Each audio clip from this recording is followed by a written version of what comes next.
বাইরে প্রচণ্ড ঝড়ো বাতাস বইছে। দেবের ঘরের পর্দাগুলি উড়ে একসার, কিন্তু দেবের যেন কোনো বিকার নেই।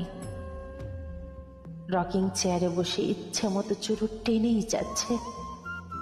সে এখন নেশায় বোধ হয়েই থাকে আজকাল।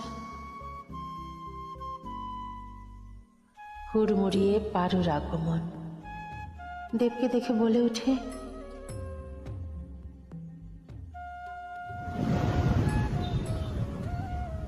একে দেবদা, একে হাল করেছ নিজের। পারুর কণ্ঠ শুনে যেন দেবের হুঁশ ফেরে। মনের ভেতর বয়ে যাওয়া আর মনের বাইরে বয়ে যাওয়া দুখানি ঝড়ই যেন দেবের থেমে গেল কিছু সময়ের জন্য।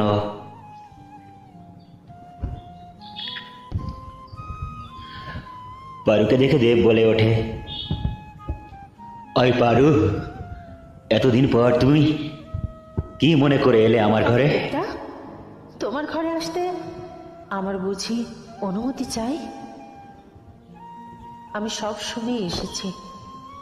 তুমি আজ এক বেপরোয়া জীবন যাপন করছো। চন্দ্রমুখী নামে এক বাইজির ঘরে মদ খেয়ে দিনের পর দিন রাত কাটাও, আর তা নিজ চোখেই দেখলাম তুমি সত্যি যে আজ একটা মাতাল। দেবদা, এই পারু, চুপ। অনেক বড় হয়ে গেছিস। বড় বড় কথা, বড় বড় চোখ। সেই চোখে বড় বড় স্বপ্ন, বড় বড় হাভেলি, বড় বড় বাল বাচ্চা।